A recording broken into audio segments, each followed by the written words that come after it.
มือบ้านไปธุระมืดเมื่อไปธุระมืดเมื่อตั้งแต่เช้าตั้งแต่เช้าจนค่ำ5 โมงแดงกว่านี่แหละ17 นาฬิกาโหมันถูกต้องเนี่ย17 นาฬิกา 20 นาทีมา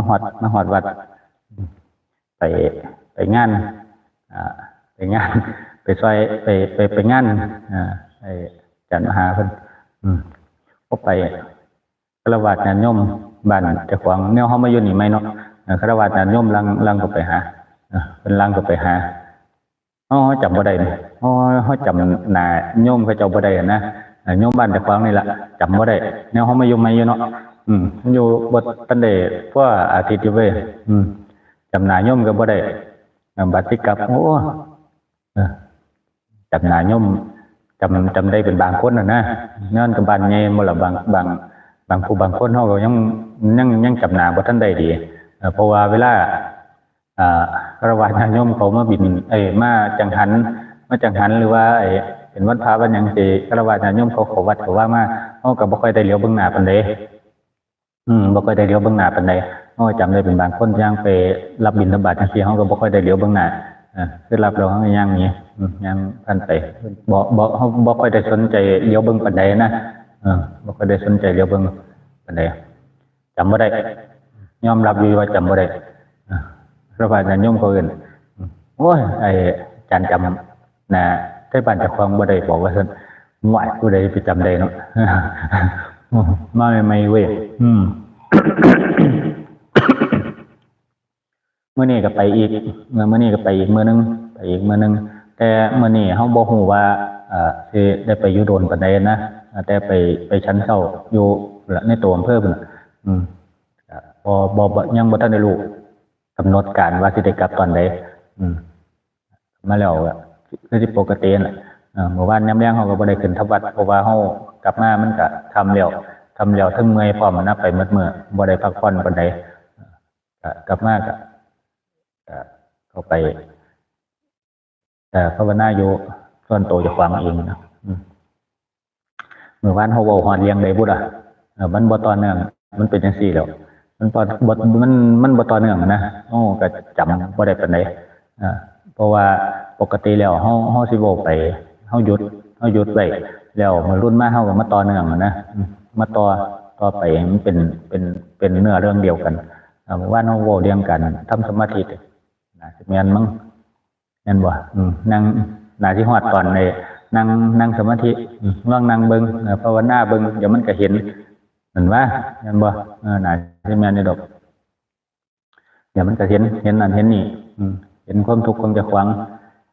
เห็นความทุกข์ของเจ้าของเห็นความเจ็บความปวดในธาตุกันร่างกายอาการปวดขาต่างๆอาการเป็นตะคริวต่างๆอาการเมื่อยอาการเหนื่อยล้าอาการท้อจิตท้อใจสิ่งต่างๆมันก็สิลุ่มล้อมเข้ามาให้คิดอยู่นั่นนะผู้ที่หัดทำสมาธิใหม่บ่ว่าจะเป็นเลี้ยงทั้งบ้านบ่ว่าจะเป็นเลี้ยงของลูกของหลานอย่างเงี้ยมันสิสุมเข้ามาคือสำหรับบุคคลที่กำลังฝึกสมาธิใหม่อย่างเงี้ยมันมักจะเป็นจังเฮาว่าการให้สมาธิน้อมจิตเข้าหาศีลให้มันบริสุทธิ์เอาจิตที่บริสุทธิ์ด้วยศีลเข้าไปตั้งมั่นในสมาธิแล้วจิตโตที่บริสุทธิ์ด้วยศีลพยายามควบคุมดวงจิตที่มันลุ่มหลงอยู่กองทุกข์กองกิเลสพยายามดึงมันกลับเข้ามาพิจารณา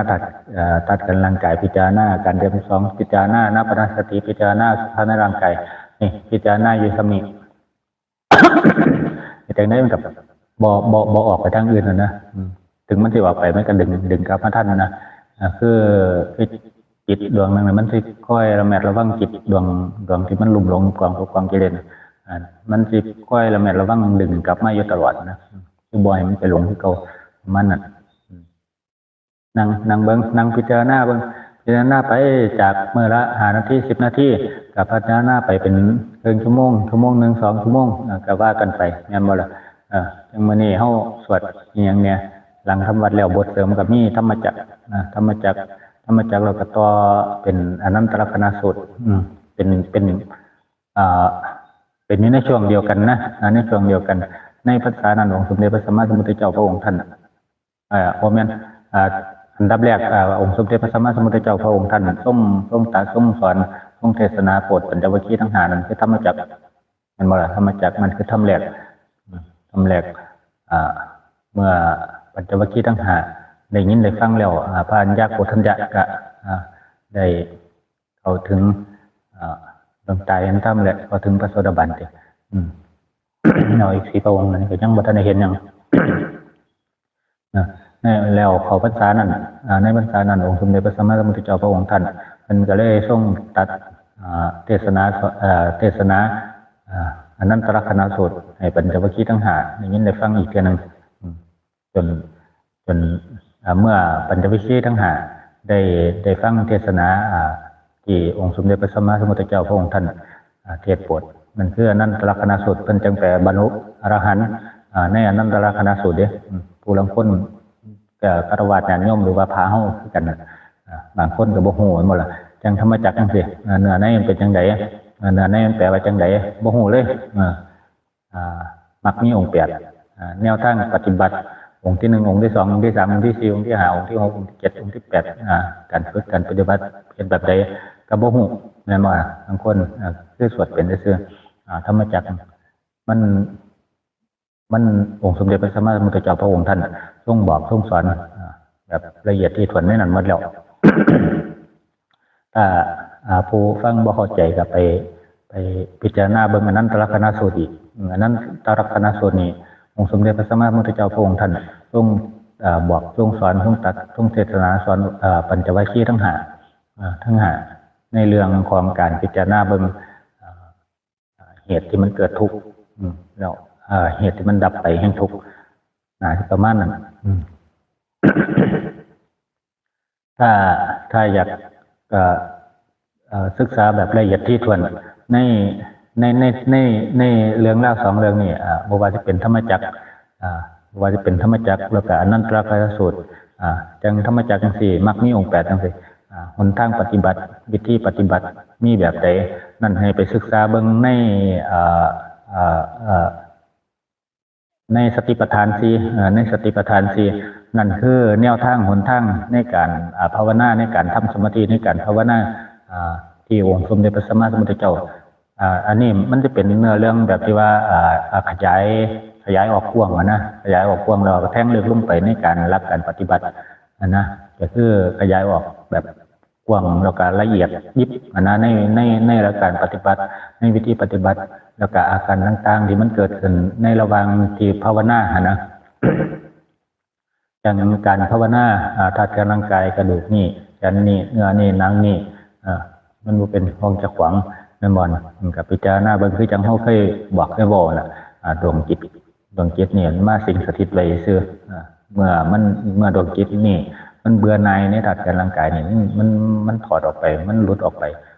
มันก็เหลือแค่ธาตุร่างกายที่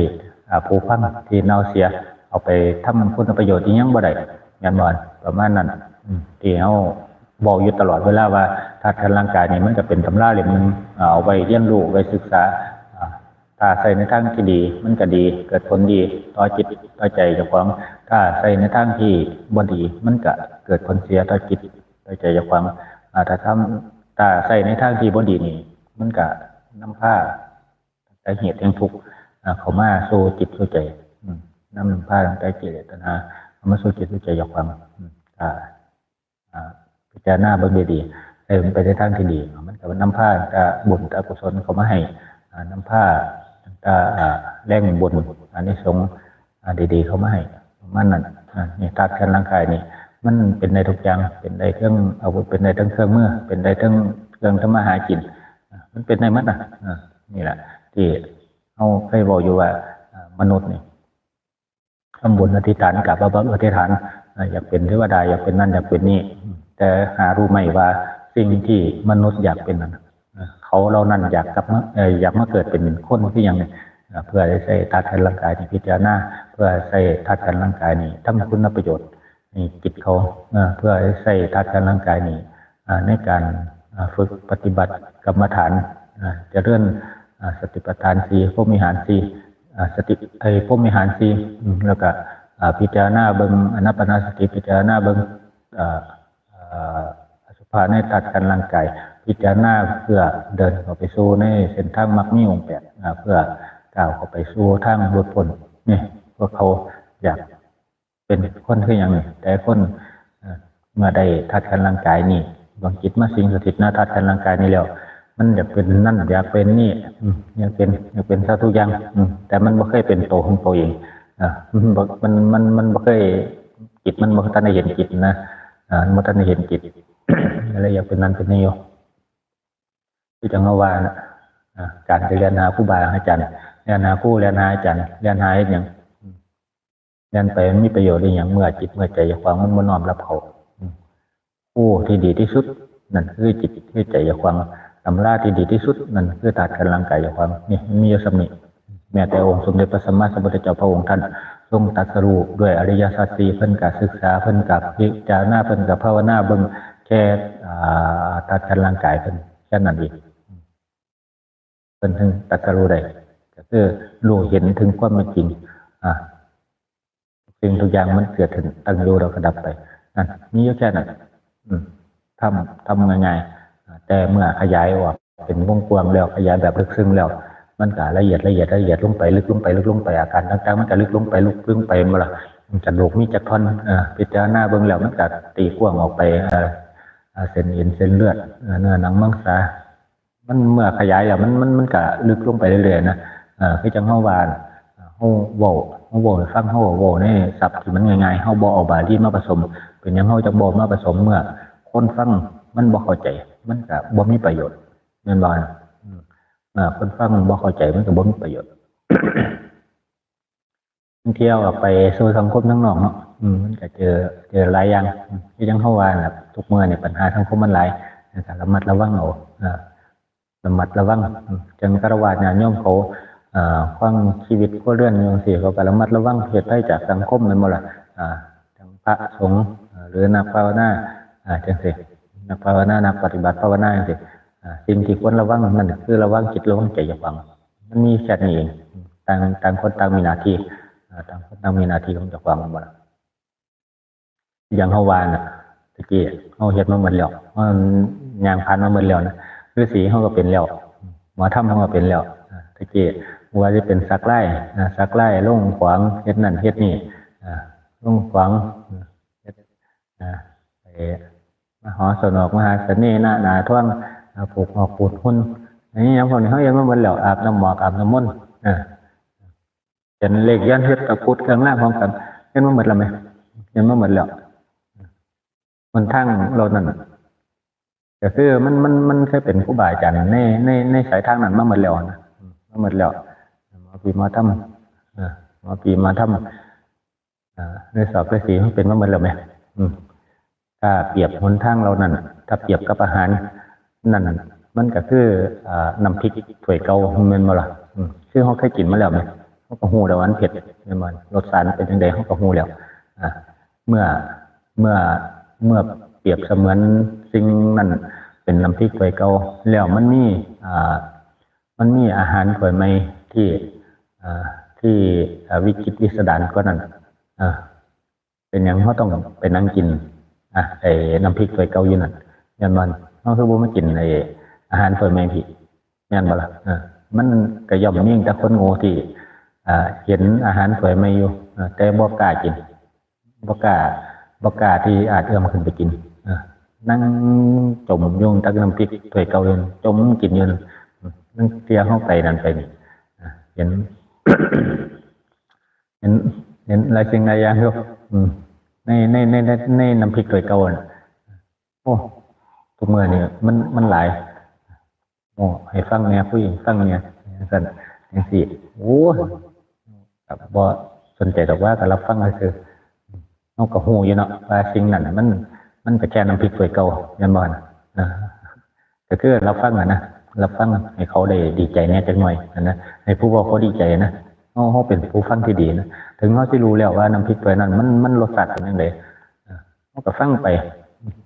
ซื่อบ่ได้ไปใส่จิตใส่ใจอีหยังนะเพราะว่าเฮาก็มีอาหารถ้วยของเฮาอยู่แล้วอ อาหารที่เขากินบ่ได้นะอาหารที่คนเหล่านั้นเขากินบ่ทันได้ถึงประมาณนั้นฟังรับฟังไปฟัง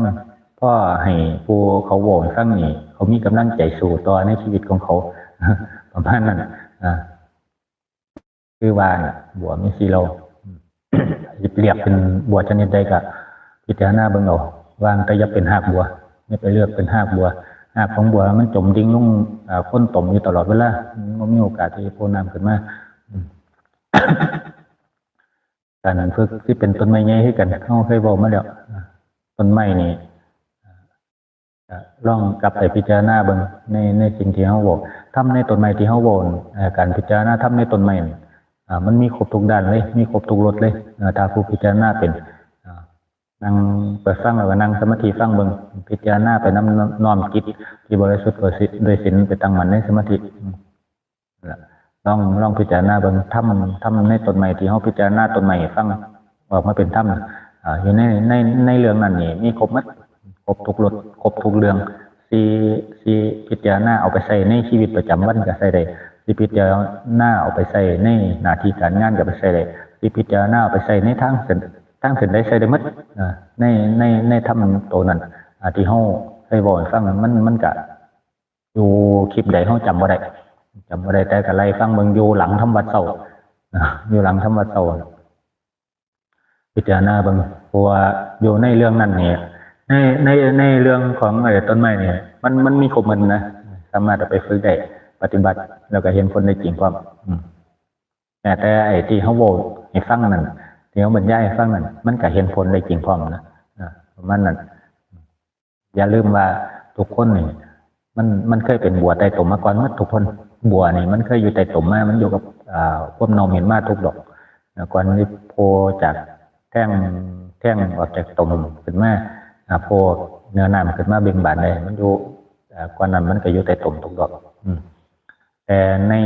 ในระหว่างทางที่มันโผล่ขึ้นมาจากตุ่มมันก็ถึกน้ำล้างเนี่ยนี่ล้างเนี่ยส่วนมันจะโผล่ขึ้นมาพ่นผิวน้ำมันก็สะอาดมาแล้วนั่นเป็นอย่างนั้นนิทานของดอกบัวเรื่องของดอกบัวเขาก็ได้บอกมาแล้วเขาก็พิจารณาเป็นธรรมบอกไม่ฟังแบบที่ว่าก็น่าที่ละเอียดเติบอยู่ในอีกรูปแบบหนึ่งในอีกมิติหนึ่งนะก็ย้อนกลับไปฟังมึงเอาว่าที่เป็นในการพิจารณาเข้าป่าอาหารการพิจารณาทัดการร่างกายการพิจารณาให้เห็นถึงความตายการพิจารณาในสิ่งต่างๆนะตายแล้วไปใส่ยังสีเขาก็โม่พันมันแล้วนะโม่พันมันแล้วก็ย้อนกลับไปพิจารณาเบิ่งถ้าเมื่อดีขึ้นดีเขาคิดมันเขาเดี๋ยวเขาสิย้อนกลับขึ้นมาบอกฟังเพราะว่าเรื่องวันนี้ถ้าเขาโม่ในเวลาสั้นๆมันก็สิบ่สมบูรณ์ปานใดนะคนฟังอาจจะฟังบ่เข้าใจก็คือเขาจะหาโอกาสรออยู่คือกันที่จังเขาว่าหลายอย่างสิไลก็จะครึ่งชั่วโมงไปประมาณนั้นนะครึ่งชั่วโมงนี่พอดีในการบรรยายเรื่องโมนี่งานบ่ล่ะมันถึงที่เข้าใจได้อาจจะมาบอกปั๊บนี่มันก็เข้าใจอยู่แต่มันบ่ลึกซึ้งมันบ่เห็นนะมันบ่เห็นท่านตาก็คือโวไปมันเห็นท่านตาถ้ามันเสียบของหัวใจมันหลุดนะคือจังเอาธนูยิ่งลูกดอกยิ่งเข้าไปมันเสียบขั้วหัวใจหลุดนะคือยิ่งมันเสียบเข้าไปตรงใจหลุดเป็นอย่างการสอนธรรมมันสอนให้มันผ่านหูเสือสอนเนี่ยครูบาอาจารย์มันสอนเนี่ยสอนให้มันเสียบจิตเสียบใจเข้าไปเล่นนะประมาณนั้นคือเป็นบางปรักนิสัยของลูกศิษย์ลูกหาเพิ่นก่อนประมาณนั้นนะผู้ใดเป็นตาสอนใดผู้ใดเป็นตาสอนบ่ใดคือมันเบิ่งออกนะจังเฮาอย่างสิมันกับพันนี่อย่างมาหลายแล้วเนาะที่จังเฮาว่าน่ะฤาษีกับพันมาแล้วหมอทำกับพันมาแล้วพันมาทุกสิ่งทุกอย่างแล้วนะยันเฮ็ดสนอกซะนี่มันหุ่นเฮ็ดทุกอย่างปรับคู่พฤติกรรมต่างๆทั้งธรรมเห็นมาหมดกรรมต่างๆเห็นมาหมดเอาเลขเอาหวยทำให้ได้เจเห็นมาหมดนะว่าจะเป็นเครื่องร่างวางกลางตะกวดจันเหล็กยันเห็นมนต์ก็ตายอย่างมันผ่านมาหมดแล้วนะอาบน้ำหมอกน้ำมนต์จำไม่ได้ก็สุดยารักษาคนอันนั้นเขาจำไม่ได้เขาไม่ได้ใส่จักรยาน นี่มันเมื่อมันเดินผ่านมาหมดแล้วมันก็บ่มีอิหยังมาตัวเฮาได้นะคือเฮาเดินผ่านมาแล้วนะเป็นจังซั่นเรียนเพื่อเรียนรู้เมื่อเรารู้เมื่อเฮาฮู้เมื่อเฮาฮู้ว่านั่นคือน้ำพริกกับถ้วยเก่าอย่างนั้นล่ะก็แค่เดียวเบิ่งซื่อเบิ่งคนที่เขายังหลุ่มหลงอยู่กับน้ำพริกถ้วยน้ำพริกถ้วยนั้นอยู่นะเบิ่งไปสนใจ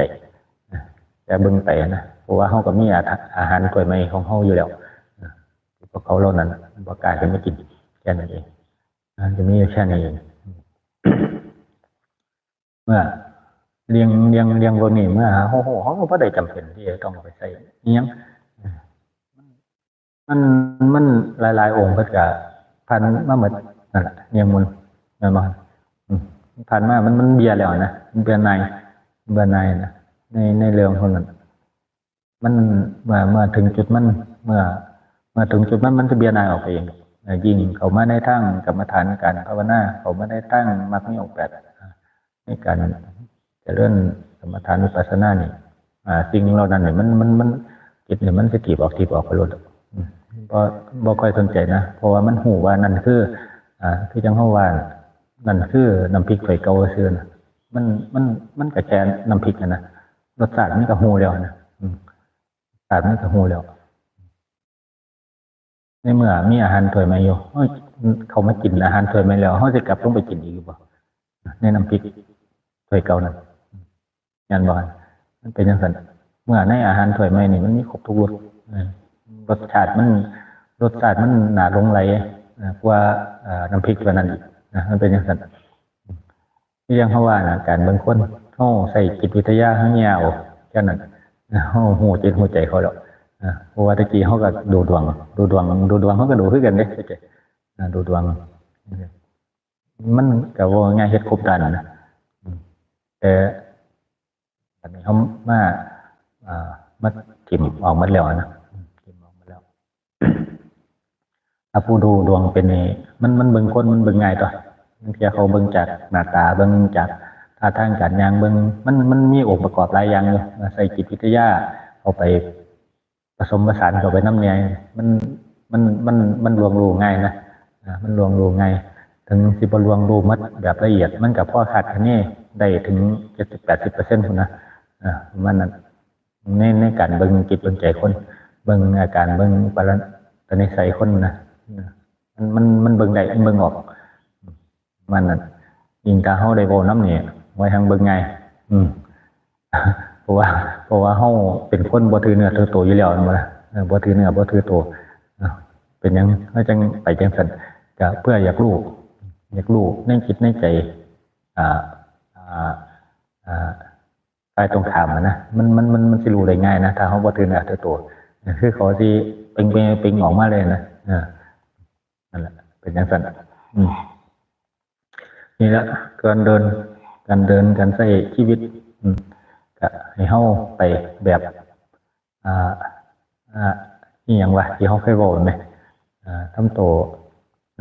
มันก็ยังไงต้นมะพร้าวเมื่อลมมากเอียนไปอย่างนั้นเมื่อลมมันหยุดนิ่งจะหยุดอยู่กับที่อ่อนแออ่อนน้อมแต่บ่ได้อ่อนแอนะ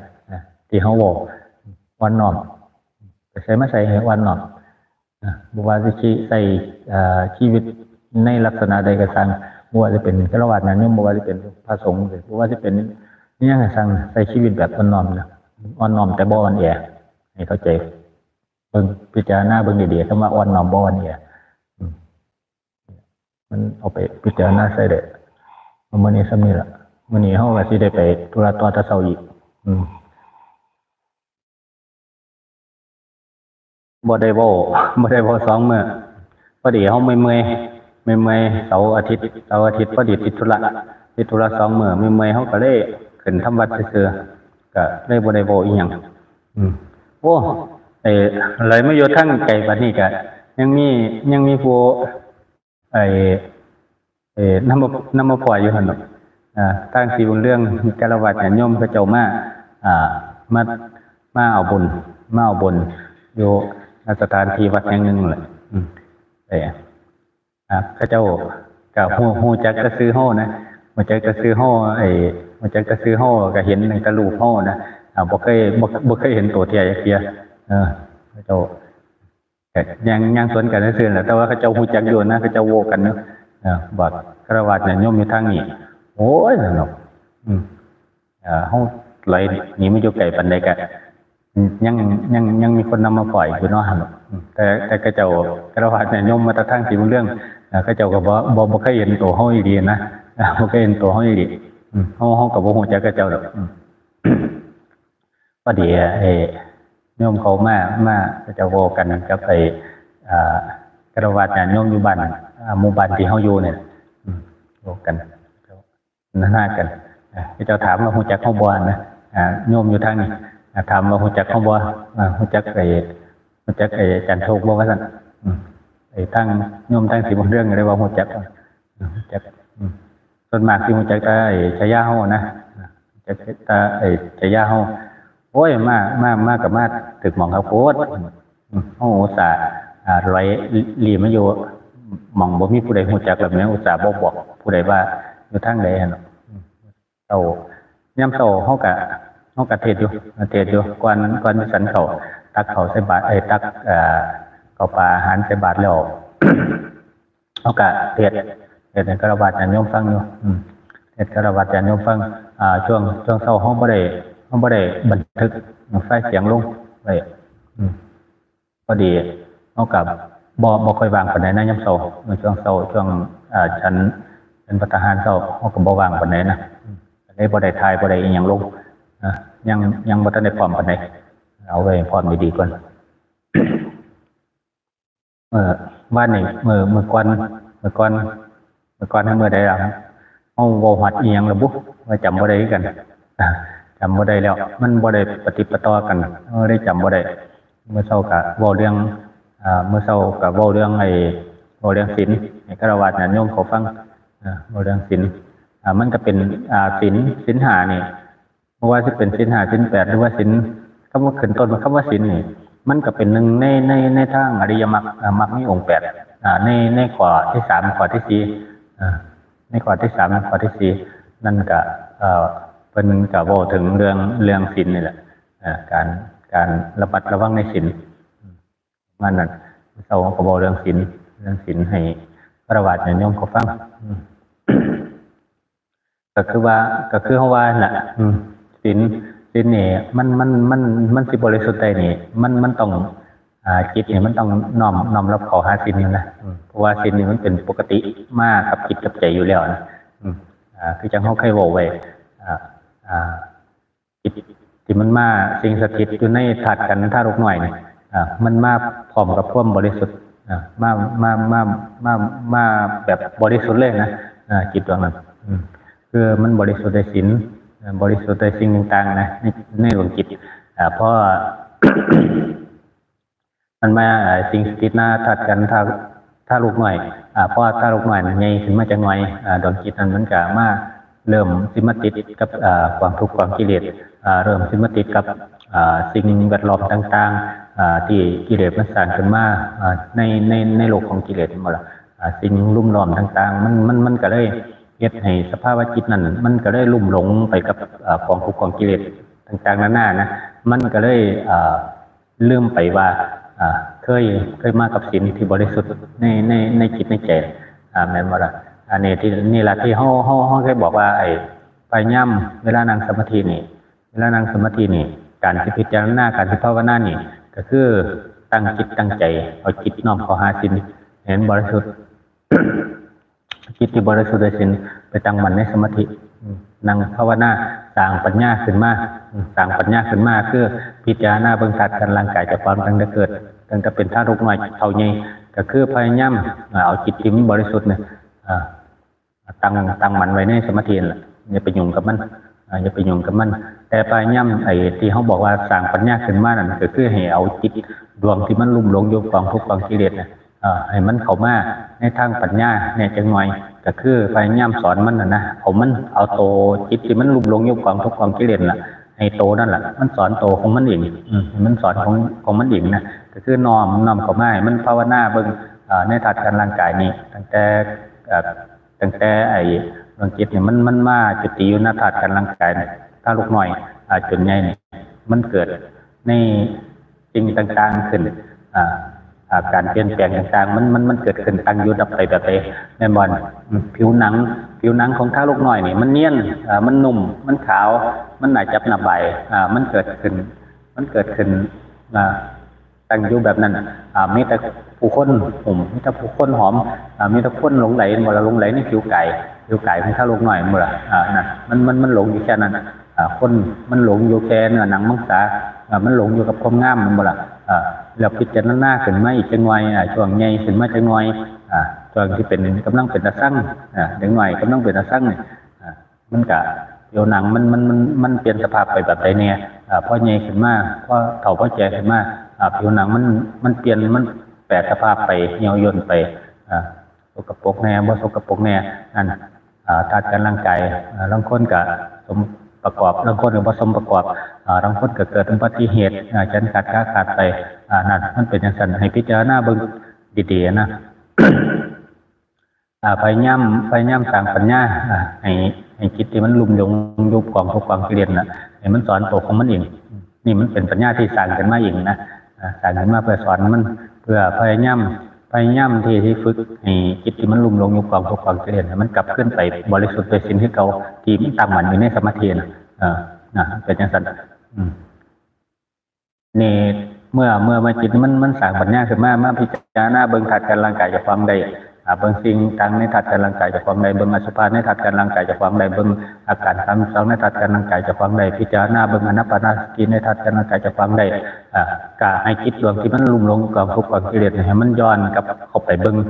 จิตที่มันตั้งมั่นอยู่ในสมาธิจิตที่บริสุทธิ์ด้วยศีลที่ตั้งมั่นอยู่ในสมาธินั่นให้มันย้อนกลับเข้าไปเบิ่งเอามันไปร่วมกันไว้มันไปร่วมกันไว้มันเป็นหนึ่งเดียวนะนี่พยายามเอาจิตเบิ่งจิตให้มันได้คำว่าจิตเบิ่งจิตที่จังเขาว่าวนกลับไปเบิ่งเนี่ยเมื่อจิตมันไปเห็นจิตโตเทียนบริสุทธิ์ด้วยศีลที่มันตั้งมันอยู่ในสมาธิแล้วนี่บาดนี้เดี๋ยวปัญญามันก็สิเกิดขึ้นมาบาดนี้ปัญญามันเกิดมามันเกิดช่วงไหนมันจะเกิดต่อจากตรงที่มัน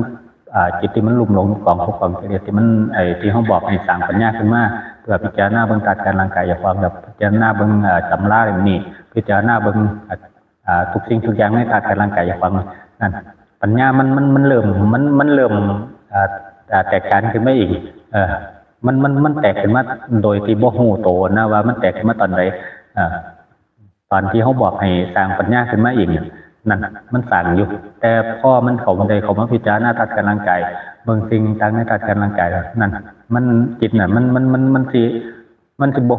สิหลงโตเองไปเลยนะว่ามันได้สร้างปัญญาขึ้นมาคือบัดนี้มันได้เป็นปัญญาทางธรรมที่เอามาพิจารณาจนมันเห็นจนจิตที่มันลุ่มหลงความทุกข์ความเกลียดมันได้มาเห็นจิตที่บริสุทธิ์ด้วยศีลที่ตั้งมั่นอยู่ในสมาธิมีปัญญามันก็เกิดขึ้นมาเมื่อจิตมันเห็นจิตตัวที่มันบริสุทธิ์ด้วยศีลที่ตั้งมั่นในสมาธิแล้วเมื่อปัญญามันเกิดขึ้นมาแล้วเดี๋ยวปัญญามันก็สิพิจารณาขึ้นไปสูงขึ้นไปอีกนะมันสิเป็นพิจารณาเบิ่งทำในธาตุการร่างกายอย่างความเนี่ยคือบ่ส่งจิตออกไปนอกทั้งใดนะเมื่อมันสิหลุดมันสิส่งออกไปกะพยายามดึงกลับมาพิจารณาเบิ่งธาตุการร่างกายเบิ่งอยู่เนี่ยนี่จังเฮาว่าน่ะธาตุการร่างกายนี่ที่ดวงจิตนี่มันมาสิงสถิตอยู่นี่มันเป็นตำราเล่มนึงที่เรียนรู้บ่มีจบบ่มีสิ้นเรียนรู้ได้อยู่ตลอดเวลาอาจารย์สิ่งต่างๆตั้งขึ้นอยู่แบบใดตั้งขึ้นเกิดขึ้นอยู่แบบใดตั้งมันอยู่แบบใดตั้งอยู่แบบใดดับไปแบบใดนั่นมันพิจารณาเบิ่งอยู่ตรงนี้จังเวลาเป็นไข้เจ็บไข้ได้ป่วยจังซี่นั่นเวลานั้นมันก็พิจารณาเบิ่งอาการต่างๆในธาตุการร่างกายนี้ได้ดีที่สุดเฮาเคยเว้าไว้อยู่ว่าการพิจารณาเบิ่งธาตุการร่างกายอย่างความในเวลาเจ็บไข้ได้ป่วยมันดีมากๆในการภาวนาในการกรรมฐานในการนั่งภาวนาเพราะมันสิได้เห็นหมดสิ่งต่างมันเกิดขึ้นตั้งอยู่แล้วก็ดับไปแบบใดจังเป็นไข้จังซี่เป็นน้ำมูกเป็นหวัดจังซี่มันเกิดขึ้นตอนใดพิจารณาเบิ่งช่วงที่มันเป็นน้ำมูกจังนี่มันแสบดังแสบจมูกน้ำมูกมันไหลมันอาการเป็นจังไดเนี่ยมันทรมานแบบใดเนี่ยนั่นมันตอนช่วงที่มันตั้งอยู่ ช่วงที่มันตั้งอยู่บัดนี้ตอนที่มันดับไปคือตอนมันหายมันหายไปตอนไหนนี่มันหายไปตอนไหนมันดับไปตอนไหนมันหายไปตอนไหนแทบจะบ่มีผู้ใดฮู้แม่นบ่คือฮู้เท่ยเดียวนั่นคือตอนมันหายไปแล้วนะแต่ช่วงที่มันหายไปนี่บ่สังเกตฮู้จักคนเนี่ยแม่นบ่ช่วงนี้มันหายไปคือฮู้อีกเที่ยนึงมันหายไปแล้วนั่นพิจารณาเบิ่งนี่ที่เฮาว่าเวลาจะไปได้ป่วยมันพิจารณาได้ดีคือจัง มีตอนหนึ่งที่เฮาสวดบทอหยังล่ะคิรินันทะอันบ่ล่ะคิรินันทะพระคิรินันทะผู้มีอายุมากเพิ่นช่วงนั้นเพิ่นเป็นไข้หนักพระคิรินันทะนี่เราก็อายุหลายแล้วบ่ล่ะเราอายุหลายแล้วเราเป็นไข้เจ็บไข้ได้ป่วยบัดนี้ลุกขี่ลุกเหี่ยวบ่ไหวไปบิณฑบาตไปได้บ่ไหวเมื่อนั้นเราเห็นพระอานนท์ย่างงอกมาบ่ล่ะย่างงอกมาโอ้เราก็เอิ้นใส่พระอานนท์เลยไปทูลบอกองค์สมเด็จพระสัมมาสัมพุทธเจ้าให้เฮาแน่ว่าณตอนนี้เฮาป่วยหนักเฮาเป็นไข้ลุกขี่ลุกเหี่ยวก็บ่ได้โอ้เจ็บเนื้อเจ็บตัวไปทูลบอกองค์สมเด็จพระสัมมาสัมพุทธเจ้าให้เฮาแน่เด้อพระอานนท์เอ้ย กัตยาพระองค์ท่านให้ยาดีไม่ให้เฮากินไม่ให้เฮาฉันอันนี้พ่อพระอานนท์ได้ยินแล้วเราก็พระอานนท์เราก็เลยว่าโอ้ยเดี๋ยวข้าน้อยสิไปทูลบอกองค์สมเด็จพระสัมมาสัมพุทธเจ้าให้ดอกเราก็พระอานนท์เราก็ย่างรีบลัดป่าลัดดงไปแม่นบ่ลัดป่าลัดดงไปเขาบูป่าบู ปูดงไปรัดหัวให้หัวหน้าไปไปยังสั้นเพราะว่าสำนักของพระคิรินันทานั้นมันก็อยู่ไกลกันกับวัดเชตมันวัดเชตวันบอกว่าเยาวเมสุตังเอกสมยังพระกวาสาวัติยังเชตวันนี้วัดเชตวันนั่นแหละวัดเชตวันมันก็ไกลกันแน่นเวลาพ่อไปหอดพระนุ่นยางรีบไปพอไปเห็นองค์สมเด็จพระสัมมาสัมพุทธเจ้าคุณพระองค์ท่านนั่งอยู่บัลลังก์พระนุ่นก็ทรงนั่งก้มกราบมาบ3 เที่ยแล้วก็ทูลบอกองค์สมเด็จพระสัมมาสัมพุทธเจ้าแล้วก็บอกองค์สมเด็จพระสัมมาสัมพุทธเจ้านะว่าณบัดนี้พระคิรินันทาผู้มีอายุเราเจ็บไข้ได้ป่วยนักลูกขี่ลูกเหี่ยวบ่ไหวไปใส่มาใส่ก็บ่ไหวย่างไปบิณฑบาตก็บ่ไหวแล้วโอ้ยเราเป็นไข้เราบ่สบายแห้งเราบ่สบายแห้งเป็นตาเลียต้นพระผู้เฒ่าว่าพระผู้เฒ่าเราป่วยแห้งเราบ่สบายเราบ่สบายพอดีเราพระคิรินันทานั้นให้ข้าพระพุทธเจ้ามาทูลบอกองค์สมเด็จพระสัมมาสัมพุทธเจ้าให้เพื่อ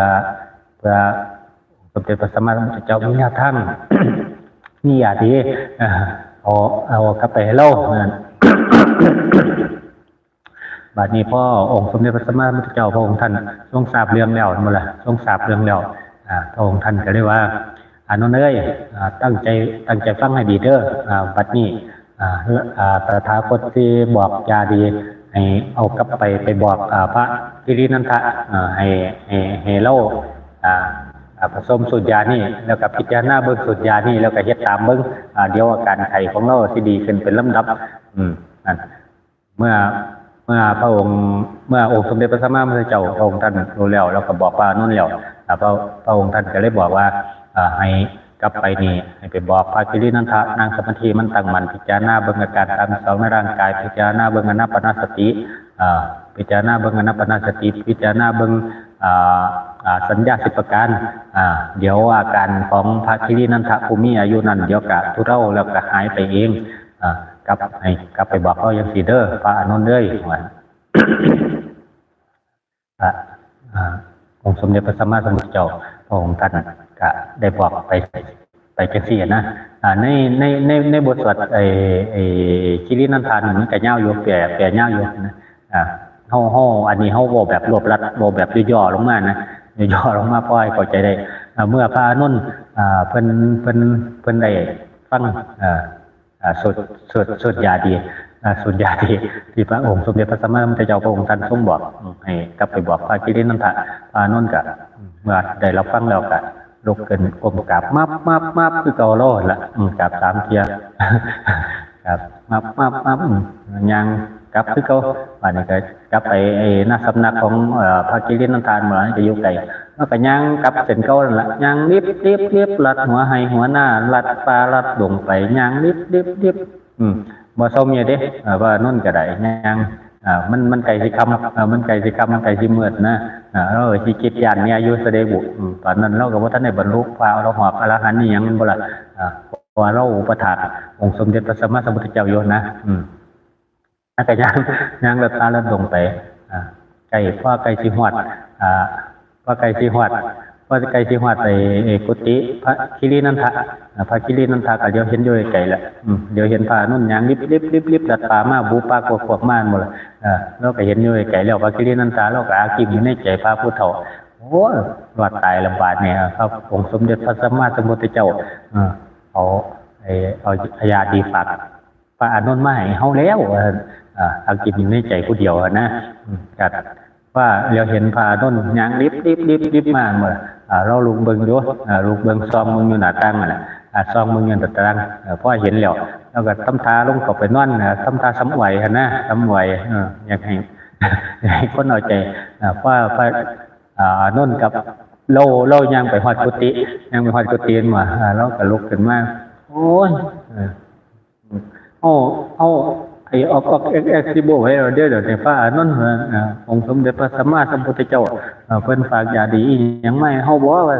ไม่เฮากินไม่เฮาฉันบ่ว่าเพราะอาการ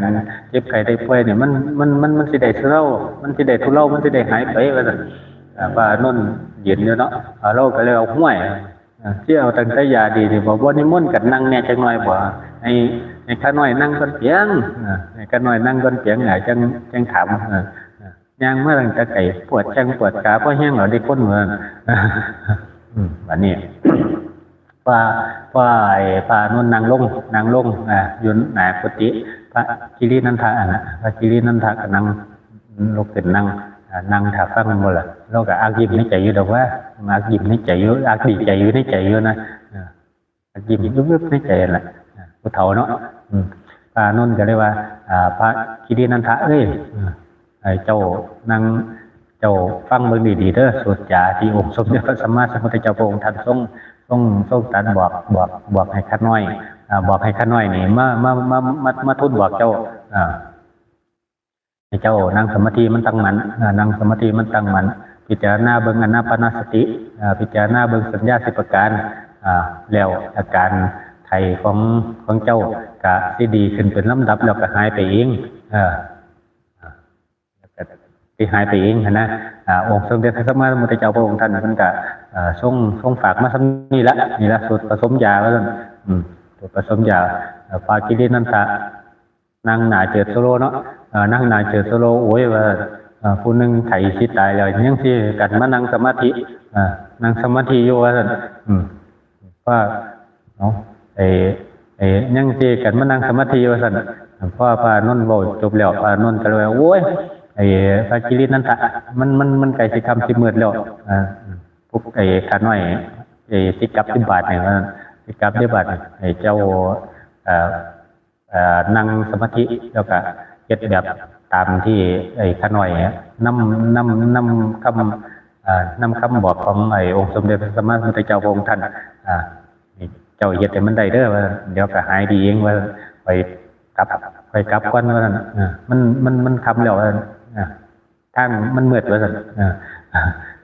ทางมันมืดเป็นทางมันก็บ่ดีว่าพระอานนท์เราก็เลยย่างกับพระกิรินันทะ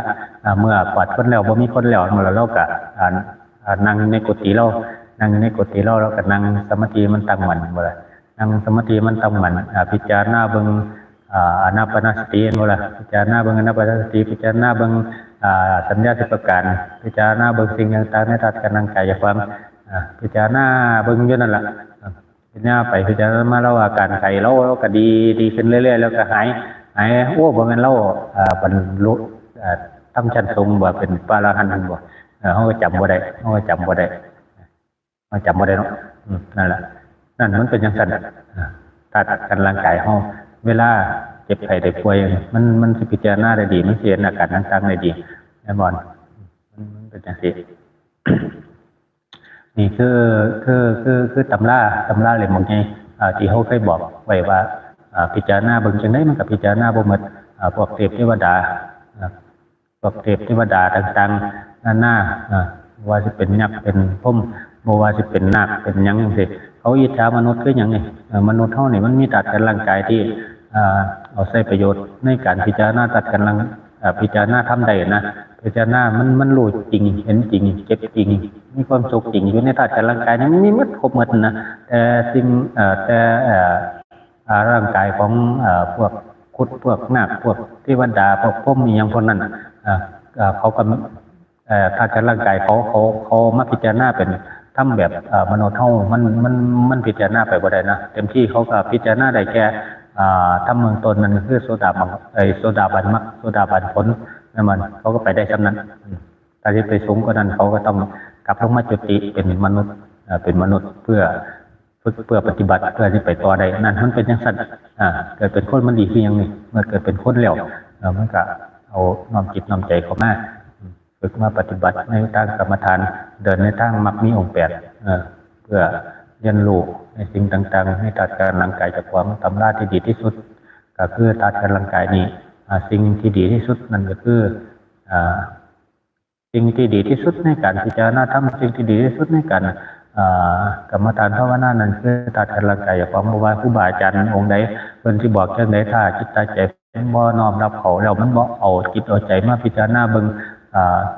ตัดการร่างกายจากความมันก็บ่มีประโยชน์หยังแม่นบ่น่ะมันเป็นจังซั่นเอามื้อนี้ก็บ่มีอีหยังบ่หลายมื้อนี้ก็ซ้ำนี้ล่ะ